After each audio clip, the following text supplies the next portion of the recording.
Hello everyone welcome to my YouTube channel. आज आम अष्टम श्रेणी पंचम अध्याय बा शेष अध्याय डीटीएस रे डिस्कसन करवा। आज है वाक्य विभाग। फास्ट है वाक्य कौन क भाग रे देछि चलतु कौन देछि आमे कविर कविता पढ़ी बापा मते पाठ विश्वर बहु लोक कोणार्क। ख भाग रे देछि आमे कविर कविता पढ़ी खुशी हेउ। दुईला बापा मते पाठ बुझाई दियो। तीन रे देछि विश्वर बहु लोक कोणार्कर सौंदर्य उपभोग पाई आसंती।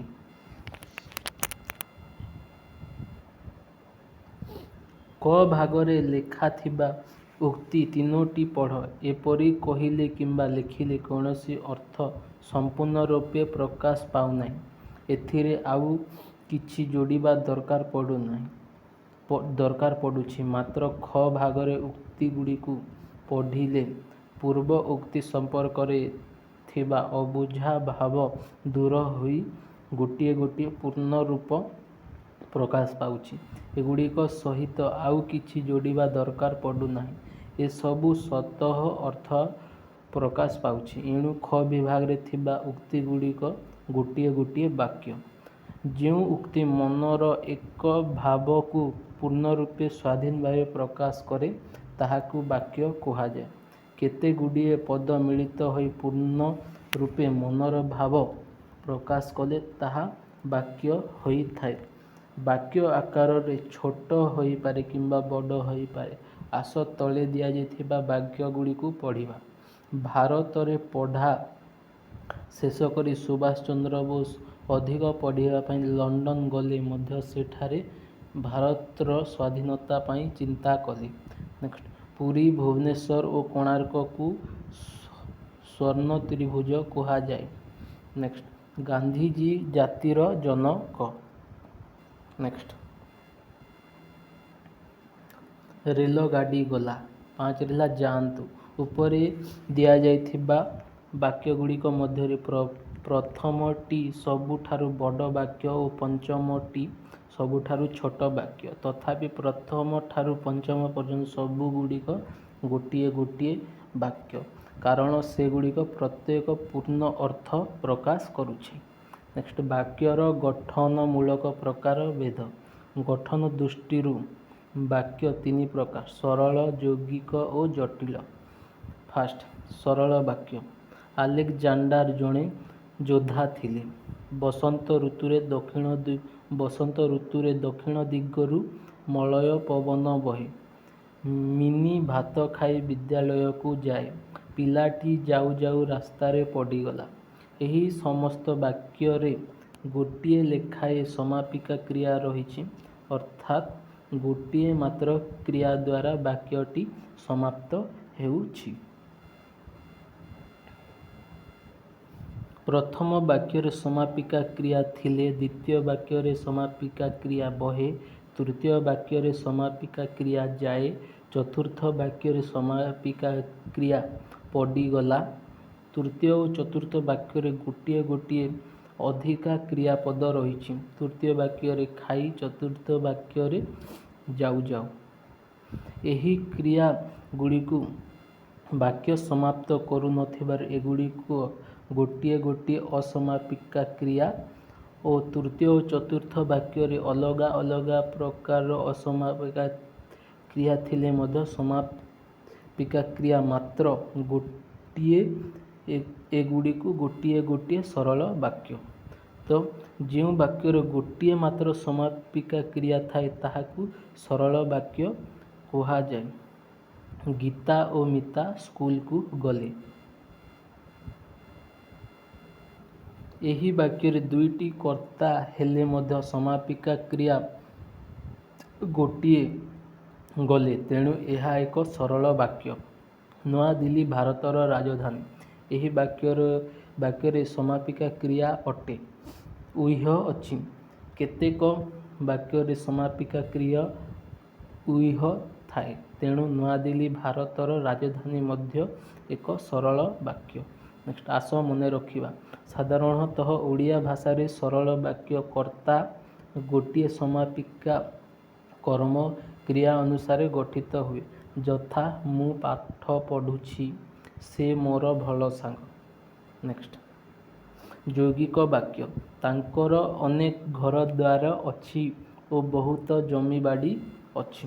ନେକ୍ସଟ ଶେଷରେ ଏଡମିସନଙ୍କ ଶ୍ରମ ସଫଳ ହେଲା ଏବଂ ସେ ବିଜୁଳି ବଲ୍ବ ଉଦ୍ଭାବନ କରେ। ଶେଷରେ ଏଡିସନଙ୍କ ଶ୍ରମ ସଫଳ ହେଲା ଏବଂ ବିଜୁଳି ବଲ୍ବ ଉଦ୍ଭାବନ କଲେ। ପରିଶ୍ରମ କଦାପି ବ୍ୟର୍ଥ ହୁଏ ନାହିଁ କି ବିଫଳ ହୁଏ ନାହିଁ। ଉପରେ ଦିଆଯାଇଥିବା ବାକ୍ୟ ଗୁଡ଼ିକ ଦୁଇଟି ସରଳ ବାକ୍ୟ ସଂଯୋଗରେ ଗଠିତ। ସେଗୁଡ଼ିକୁ ଆମେ ପୃଥକ୍ କରିଦେଇ ପାରିବା। ତଳେ ତାହା ଦିଆଗଲା। ଫାଷ୍ଟ କରେ ତାଙ୍କର ଅନେକ ଘର ଦ୍ୱାର ଅଛି। ଖରିଲା ତାଙ୍କର ବା ଅନେକ ଜମିବାଡ଼ି ବି ଅଛି। ଖରିଲା ଶେଷରେ ଏଡିସନ ଶ୍ରମ ସଫଳ ହେଲା, ସେ ବିଜୁଳି ବଲ୍ବ ଉଦ୍ଭାବନ କଲେ। ନେକ୍ସଟ ପରିଶ୍ରମ କଦାପି ବ୍ୟର୍ଥ ହୁଏ ନାହିଁ, ବିଫଳ ହୁଏ ନାହିଁ। ଉପରେ ଦିଆଯାଇଥିବା ଉଦାହରଣ ଗୁଡ଼ିକରୁ ଏହା ସ୍ପଷ୍ଟ ଯେ ନମ୍ବର 1 କ ଓ ଖ ଓ ଦ୍ୱାରା, ନମ୍ବର 2 କ ଓ ଖ ଏବଂ ଦ୍ୱାରା, ନମ୍ବର 3 କ ଓ ଖ କି ଦ୍ୱାରା ପରସ୍ପର ସହ ସଂଯୁକ୍ତ ହେବା ଫଳରେ ଯଥାକ୍ରମେ ପ୍ରଥମ, ଦ୍ୱିତୀୟ ଓ ତୃତୀୟ ବାକ୍ୟ ସୃଷ୍ଟି ହେଉଛି। ଏଗୁଡ଼ିକ ଗୋଟିଏ ଗୋଟିଏ ଯୌଗିକ ବାକ୍ୟ। ଏକାଧିକ ସରଳ ବାକ୍ୟରେ ସଂଯୋଗରେ ଯେଉଁ ବାକ୍ୟ ଗଠିତ ହୁଏ ତାହାକୁ ଯୌଗିକ ବାକ୍ୟ କୁହାଯାଏ। ଆସ ମନେ ରଖିବା। ଓଡ଼ିଆରେ ଓ, ଆଉ, ଏବଂ, କିମ୍ବା, ଅବା, ବା, ଅଥବା ଇତ୍ୟାଦି ସଂଯୋଗ ପଦ ଭାବରେ ବ୍ୟବହୃତ ହୁଏ। ଆସ ତଳେ ଦିଆଯାଇଥିବା ଉଦାହରଣ ଗୁଡ଼ିକୁ ଲକ୍ଷ୍ୟ କରିବା।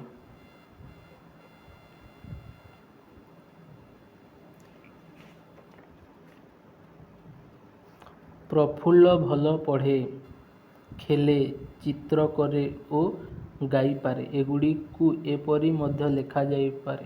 ପ୍ରଫୁଲ୍ଲ ଭଲ ପଢ଼େ, ପ୍ରଫୁଲ୍ଲ ଭଲ ଖେଳେ, ପ୍ରଫୁଲ୍ଲ ଭଲ ଚିତ୍ର କରେ, ପ୍ରଫୁଲ୍ଲ ଭଲ ଗାଇପାରେ। ଏଥିରୁ ବୁଝାଯାଉଛି ଯୌଗିକ ବାକ୍ୟରେ ଦୁଇରୁ ଅଧିକ ସରଳ ବାକ୍ୟ ମଧ୍ୟ ରହିପାରିବେ। ଯୌଗିକ ବାକ୍ୟ ଗଠନରେ ଉପର ବର୍ଣ୍ଣିତ ଏବଂ, ଓ, କି, ଛଡ଼ା, ମାତ୍ର, କିନ୍ତୁ, କିମ୍ବା, ନହେଲେ, ନଚେତ୍, ପୁଣି, ବା, ତେବେ ପ୍ରଭୃତି ବ୍ୟବହୃତ ହୁଅନ୍ତି। ଆସ ତଳେ ଦିଆଯାଇଥିବା ବାକ୍ୟ ଗୁଡ଼ିକୁ ଅଧିକ ଜାଣିବା ପାଇଁ ପଢ଼ିବା। ସେ ପରିଶ୍ରମ କରିଥିଲା, ମାତ୍ର ଆଶାନୁରୂପ ସଫଳତା ପାଇଲା ନାହିଁ। 2 ହେଲା ସଞ୍ଜୟ କହିଲା, କିନ୍ତୁ ବାପା ଗଲେ ନାହିଁ। 3 ହେଲା କାଲି ଭାଇ ଯିବେ କିମ୍ବା ମାମୁଁ ଯିବେ। ନେକ୍ସଟ 4 ହେଲା ଖେଳରେ ଆମ ଜିତିବା ନହେଲେ ହାରିବା। ନେକ୍ସଟ ଗୃହ କର୍ମ କରିଦେବା ନଚେତ୍ ଶିକ୍ଷକ ବିରକ୍ତ ହେବେ। ନେକ୍ସଟ 6 ହେଲା ସକାଳେ ପଢ଼ିବା ପୁଣି ରାତିରେ ପଢ଼ିବା। ନେକ୍ସଟ କର ବା ମର। 8 ହେଲା ତୁମେ ଯିବା ଚାହୁଁଛ ତେବେ ଯାଅ। ନେକ୍ସଟ ଜଟିଳ ବାକ୍ୟ। ମାମୁଁ କହିଲା, ବବି ନିଶ୍ଚୟ ସେନାବାହିନୀରେ ଯୋଗ ଦେବେ। ମାମୁଁ କହିଲେ, ରବି ନିଶ୍ଚୟ ସେନାବାହିନୀରେ ଯୋଗ ଦେବ। 2 ହେଲା ଯେତେବେଳେ ସୂର୍ଯ୍ୟ ଉଦୟ ହେବ ସେତେବେଳେ ପଦ୍ମ ଫୁଲ ଫୁଟିବ। 3 ହେଲା ଯିଏ ଭଲ କାମ କରେ ସିଏ ପ୍ରଶଂସା ପାଏ। ଉପରେ ଦିଆଯାଇଥିବା ଉଦାହରଣ ଗୁଡ଼ିକରେ ଏକାଧିକ ବାକ୍ୟ ରହିଛି। ସେଗୁଡ଼ିକୁ ଭାଗ ଭାଗ କଲେ ହେବ। ମାମୁଁ କହିଲେ, ରବି ନିଶ୍ଚୟ ସେନାବାହିନୀରେ ଯୋଗ ଦେବ। 2 ହେଲା ଯେତେବେଳେ ସୂର୍ଯ୍ୟ ଉଦୟ ହେବେ ସେତେବେଳେ ପଦ୍ମ ଫୁଲ ଫୁଟିବ। 3 ହେଲା ଯିଏ ଭଲ କାମ କରେ ସିଏ ପ୍ରଶଂସା ପାଏ। ଉପରେ ଦିଆଯାଇଥିବା ଉଦାହରଣ ଗୁଡ଼ିକରୁ ଜଣାପଡ଼ୁଛି ପ୍ରଥମ ବାକ୍ୟ କ ଅଂଶଟି ମୁଖ୍ୟ ବାକ୍ୟ, ମାତ୍ର ଖ ଅଂଶଟି କ ଉପରେ ନିର୍ଭର କରୁଛି। ଦ୍ୱିତୀୟ ଓ ତୃତୀୟ ବାକ୍ୟରେ ଖ ବାକ୍ୟଗୁଡ଼ିକ ପ୍ରଧାନ ଖ ବାକ୍ୟଗୁଡ଼ିକ ଖ ଉପରେ ନିର୍ଭର କରୁଥିବା ଏହି ବାକ୍ୟଗୁଡ଼ିକୁ ନିର୍ଭରଶୀଳ ବା ଆଶ୍ରିତ ବାକ୍ୟ କୁହାଯାଇପାରେ। ଉପର ଲିଖିତ ବାକ୍ୟଗୁଡ଼ିକ ଜଟିଳ ବାକ୍ୟ। ଆସ ମନେ ରଖିବା। ଯେଉଁ ବାକ୍ୟ ଗୋଟିଏ ମୁଖ୍ୟ ବାକ୍ୟ ଥାଏ ଏବଂ ଏକ ବା ଏକାଧିକ ବାକ୍ୟ ଉକ୍ତ ମୁଖ୍ୟ ବାକ୍ୟଟିକୁ ଆଶ୍ରୟ କରି ରହିଥାଏ ତାହାକୁ ଜଟିଳ ବାକ୍ୟ କୁହାଯାଏ। ଆଶ୍ରିତ ବାକ୍ୟଗୁଡ଼ିକରେ ପ୍ରାୟ ଯଦି, ଯିଏ, ଯେଉଁ, ଯେଉଁଠାରେ, ଯେହେତୁ, ଯେମିତି, ଯେତେବେଳେ ପ୍ରଭୃତି ଯୋଗ ଦେଖାଯାଏ। ବାକ୍ୟର ବ୍ୟବହାରମୂଳକ ପ୍ରକାରଭେଦ। ବ୍ୟବହାର ଦୃଷ୍ଟିରୁ ବିଚାର କଲେ ବାକ୍ୟକୁ 4ଟି ପ୍ରଧାନ ଶ୍ରେଣୀରେ ବିଭକ୍ତ କରାଯାଇପାରେ ଯଥା କ ହେଲା ସୂଚକ ବାକ୍ୟ, ନାସ୍ତି ସୂଚକ ବାକ୍ୟ, ପ୍ରଶ୍ନ ସୂଚକ ବାକ୍ୟ, ଘ ହେଲା ବିସ୍ମୟ ସୂଚକ ବାକ୍ୟ। ଚାଲନ୍ତୁ ଦେଖିବା। ବିବୃତ୍ତି ସୂଚକ ବାକ୍ୟ। ଆଗ୍ରହର ସହ ପଢ଼ିଲେ ଗଣିତ ପାଠ ଖୁବ୍ ଭଲ ଲାଗିବ। 2ରେ ହେଲା ଗାନ୍ଧିଜୀଙ୍କ ଆଦର୍ଶ କମ୍ ଲୋକଙ୍କଠାରେ ଦେଖିବାକୁ ମିଳେ। ଗରେ ହେଲା କଟକ ଓ ଭୁବନେଶ୍ୱର ମଧ୍ୟରେ ଦୂରତା ଅଳ୍ପ। ଉପରେ ଦିଆଯାଇଥିବା ବାକ୍ୟଗୁଡ଼ିକୁ ପଢ଼ିଲେ ଦେଖିବ ଯେ କରେ ଆଗ୍ରହର ସହ ପଠନ ବିଷୟରେ, ଖରେ ଗାନ୍ଧିଜୀଙ୍କ ଆଦର୍ଶ ସମ୍ପର୍କରେ, ଗରେ କଟକ ଓ ଭୁବନେଶ୍ୱର ଦୂରତ୍ୱ ବିଷୟରେ ବିବୃତିମାନ ଦିଆଯାଇଛି। ଏଭଳି ବାକ୍ୟକୁ ବିବୃତ୍ତି ସୂଚକ ବାକ୍ୟ କୁହାଯାଏ। ଯେଉଁ ବାକ୍ୟରେ କୌଣସି ବିଷୟରେ ବିବୃତ୍ତି ବା ବକ୍ତବ୍ୟଟିଏ ରହିଥାଏ ତାହାକୁ ବିବୃତ୍ତି ସୂଚକ ବାକ୍ୟ କୁହାଯାଏ। ନାସ୍ତି ସୂଚକ ବାକ୍ୟ। ହିଂସ୍ର ଜନ୍ତୁକୁ ବିଶ୍ୱାସ ନ କରିବା ଉଚିତ। ପଡ଼ୋଶୀଙ୍କର କଷ୍ଟ ସହି ହେଉନାହିଁ। ଆମ ଦେଶ ପରି ଶାନ୍ତିପ୍ରିୟ ଦେଶ ନାହିଁ। ଉପରେ ଦିଆଯାଇଥିବା ବାକ୍ୟଗୁଡ଼ିକୁ ପଢ଼ିଲେ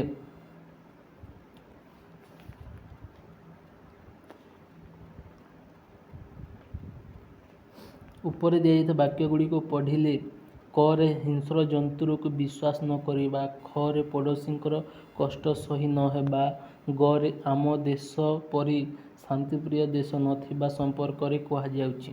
ବାକ୍ୟଗୁଡ଼ିକ ଏପରି ଲେଖାଯାଇଛି ଯେ ସେଥିରୁ ନାସ୍ତିର ଭାବର ସୂଚନା ରହିଛି। ଯେଉଁ ବାକ୍ୟରେ କୌଣସି ବିଷୟରେ ନାସ୍ତି ବା ନାହିଁର ସୂଚନା ମିଳେ ତାହା ନାସ୍ତି ସୂଚକ ବାକ୍ୟ। ନେକ୍ସଟ, ପ୍ରଶ୍ନ ସୂଚକ ବାକ୍ୟ। ଆପଣ କେବେ ଆସିବେ? ବାପା ଘରେ ଅଛନ୍ତି କି? କାହାକୁ ସାହିତ୍ୟ ପଢ଼ିବାକୁ ବେଶୀ ଭଲ ଲାଗେ?